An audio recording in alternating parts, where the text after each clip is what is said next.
Kemudian yang ketiga teman-teman sekalian. Yang ketiga sifat dari hamba Allah yang Maha Pengasih, kita kembali lagi dalam surah Al-Furqan ayat ke-65 sampai ayat ke-66. Walladzina yaquluna rabbana asrif 'anna 'adzab jahannam inna 'adzabaha kana ghurama innaha sa'at mustaqarran wa muqama. Yang ketiga adalah hamba Allah yang Maha Penyayang Pengasih ini ciri-cirinya senantiasa ia berlindung dari azab api neraka. Artinya dari ayat yang saya bacakan, dan orang-orang yang berkata, ya Tuhan kami, jauhkanlah azab Jahanam dari kami, karena sesungguhnya azabnya itu membuat kebinasaan yang kekal. Sungguh Jahanam itu seburuk-buruk tempat menetap dan tempat kediaman.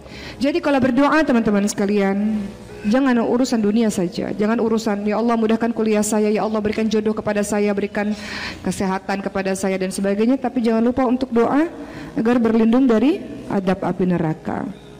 Ya. Ini menjadi demikian penting karena kita tidak sanggup berada di api neraka, sehingga harus ada doa yang kita ucapkan terus-menerus tentang perlindungan kepada api neraka teman-teman sekalian.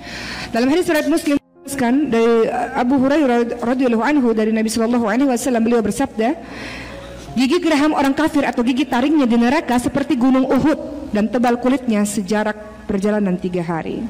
Ya, besar gigi geraham orang kafir atau besar gigi taringnya di neraka seperti gunung Uhud dan tebal kulitnya sejarak perjalanan 3 hari. Jadi mengerikan keadaan neraka. Ya. Itu sebabnya kenapa ketika kita berdoa, kita senantiasa harus doa untuk memohon perlindungan dari Allah Subhanahu wa taala tentang azab neraka. Ada doanya, Allahumma inni ya'udzubika min adzabil qabr wa min adzabi jahannam wa min fitnatil mahya wal mamat wa min syarri fitnatil masihid Dajjal. Itu doa yang teman-teman sudah hafal semuanya. Doa yang setiap hari harus kita ucapkan. Penting. Jadi jangan cuman doa urusan dunia, tapi doa juga meminta perlindungan kepada Allah atas masa depan kita di hari akhir nanti. Ya Allah, aku berlindung kepadamu dari siksaan kubur, siksaan neraka, jahanam, fitnah kehidupan dan setelah mati, serta dari kejahatan fitnah Dajjal. Dalam hadis riwayat Bukhari Muslim. Itu doa dari hadis riwayat Bukhari Muslim. Ya, terus tadi teman-teman juga baca wa min adzabil qabr. Kita minta perlindungan dari Allah dari azab api neraka, dari azab kubur. Memangnya ada apa dengan kubur sampai kita harus minta juga sungguh-sungguh supaya kita terhindar dari azab kubur. Utsman bin Affan radhiyallahu anhu teman-teman sekalian pernah pada suatu ketika melewati kubur dan kemudian beliau menangis keras, terseduh-seduh menangis tidak berhenti-berhenti. Sahabat bertanya, "Utsman, kenapa engkau menangis? Bukankah engkau dijamin masuk surga oleh Rasulullah sallallahu alaihi wasallam?" Kemudian apa kata Utsman? Ini disebutkan di hadis riwayat Ahmad Tirmizi. Beliau mengatakan, "Kuburan adalah rintangan pertama kali akhirat. Siapa yang sekarang berhasil di situ, setelahnya lebih mudah. Siapa yang celaka di situ, dikubur, maka setelahnya akan lebih susah. Tidaklah aku melihat suatu pemandangan yang lebih mengerikan dibanding kuburan." Begitu kata Utsman bin Affan. Jadi orang kafir atau orang yang tak beriman, orang yang durhaka pada Allah, orang yang jahat, yang zalim selama muka bumi, hati-hati karena pertama kali akan dapat azab dari kubur. Ya, begitu teman-teman sekalian. Berikutnya yang keempat, ciri hamba Allah yang Maha Pengasih adalah surah Al-Furqan ayat 67. Walladzina idza anfaqu lam yusrifu wa lam yaqturu wa kana baina dzalika qawama. Walladzina idza anfaqu lam yusrifu wa lam yaqturu wa kana baina dzalika qawama. Dan termasuk hamba Allah yang Maha Pengasih adalah orang-orang yang apabila menginfakkan harta, mereka tidak berlebihan dan tidak pula kikir di antara keduanya secara wajar. Maksudnya apa? Kok tidak berinfak secara berlebihan sementara Abu Bakar As-Siddiq pada saat perang Tabuk berinfak seluruh hartanya di jalan Allah? Apa itu maksudnya teman-teman sekalian? Dalam surah Al-Furqan ayat 67 disebutkan berinfak tidak boleh berlebihan dan tidak boleh kikir. Maksudnya untuk dirimu sendiri dan untuk keluargamu. Berinfak secara berlebihan artinya nggak boleh membelanjakan harta dengan boros. Ada orang yang mengkoleksi tas 1-20 yang dipakai 1-2 aja. Itu sisanya nggak dipakai. Itu namanya boros. Teman-teman, itu namanya menginfakkan harta berlebih-lebihan. Itu yang nggak boleh dalam agama ini teman-teman sekalian. Teman-teman punya baju panjang berderet-deret. Ntar kalau kondangan, aduh pakai baju yang mana ya, nggak punya baju nih. Itu baju banyak, kerudung banyak masih bilang nggak ada baju. Itu namanya boros. Ya, boros. Teman-teman pakailah itu sampai rusak baru beli lagi, teman-teman sekalian. Bisa nggak tuh kayak gitu? Jadi begitu teman-teman sekalian ya. Jadi intinya adalah jangan boros, jangan boros. Engkau punya harta, sedekah. Kenapa harta itu dibelikan macam-macam barang-barang yang engkau tidak gunakan? Itu barang-barang semuanya akan nanti di hadapan Allah bersaksi. Maka gunakan pakaian-pakaian yang kau punya itu setidaknya gunakan untuk beribadah. Kemudian yang kelima, ciri hamba Allah yang Maha Pengasih adalah surah Al-Furqan ayat 68. وَالَّذِينَ لَا يَدْعُونَ مَعَ اللَّهِ إِلَٰهًا آخَرَ وَلَا يَقْتُلُونَ النَّفْسَ الَّتِي حَرَّمَ اللَّهُ إِلَّا بِالْحَقِّ وَلَا يَزْنُونَ.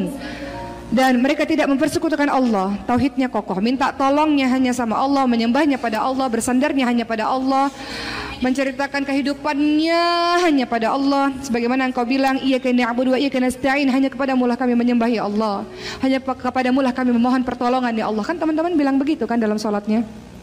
Atau teman-teman bilang Allahus Samad, ya Allah, Allahus Samad, Allah tempat bergantung, Allah tempat meminta segala sesuatu. Jadi tauhidnya dikokohkan, jangan minta tolong kepada benda, kepada keris, kepada jin, kepada dukun, dan bergantung penuh kepada orang lain, nanti kecewa. Kalau orang lain tak bantu kita kecewa. Jadi kata Allah, ya ayyuhalladzina amanu ista'inu bis-sabri was-shalah. Kalau terjadi apa-apa dalam kehidupanmu, minta pertolongan kepada Allah dengan sabar dan dengan salat. Kemudian di Al-Furqan 68 disebutkan, dan tidak membunuh orang yang diharamkan oleh Allah, dan tidak berzina. Makanya kalau ada yang mengatakan Islam teroris, itu tidak benar, karena Islam menghargai nyawa manusia. Ketika engkau membunuh satu manusia tanpa alasan yang benar, artinya engkau membunuh seluruh manusia. Ketika engkau menyelamatkan satu nyawa manusia, artinya engkau menyelamatkan seluruh nyawa manusia. Itu ajaran Islam, teman-teman sekalian ya. Jadi nggak boleh membunuh dengan alasan yang tidak syar'i, kecuali perang ya, atau diserang oleh orang, ya nggak mungkin kita tidak membela diri kita sendiri. Tapi dalam keadaan yang seperti ini ya tidak ada ceritanya membunuh tanpa alasan syar'i, itu bukan ajaran Islam. Ya, berikutnya tidak berzina. Tidak berzina. Nggak ada orang tiba-tiba zina, nggak ada. Semuanya diawali dari hal yang kecil-kecil dulu. Memandang dulu, setelah memandang berbicara dulu, menyentuh dulu, lama-lama berzina. Makanya kata Allah, wala taqrabu zina innahu kana fahisya wa sa'a sabila. Jangan dekati zina. Kata Allah bukan jangan berzina, kata Allah jangan dekati zina. Karena kenapa? Nggak ada tiba-tiba, setan nggak akan bilang ayo zina langsung sekarang, nggak mungkin. Setan tuh akan bilang gini, yuk telepon aja, nggak apa-apa kali, telepon-teleponan, namanya juga masa muda, pengen punya teman buat curhat gitu loh, gitu ya. Terus nanti, ayo jalan berdua, nggak apa-apa, jalan berdua kan nggak ngapa-ngapain juga, nggak apa-apa. Ini bahasanya setan mungkin gitu, mungkin ya, mungkin. Kan setan step by step, makhluk Allah. Nanti setan bilang saya lagi yang disalahin gitu ya. Padahal ntar setan di hari akhir, saya berlepas diri dari kamu, saya takut kepada Allah. Setan akan bilang gitu.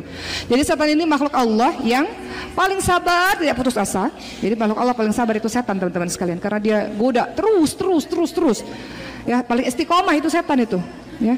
Jadi istiqomahnya dalam menggoda manusia maksudnya, dan tidak bertanggung jawab karena nanti di hari akhir saya kan nggak nyuruh kamu, kan kamu yang mau gitu ya, saya berlepas diri dari kamu, kan kamu yang mau gitu. Ketika mau dijeblosin ke penjara itu syaitan begitu ya, saya berlepas diri dari kamu, saya takut kepada Allah, begitu kata syaitan.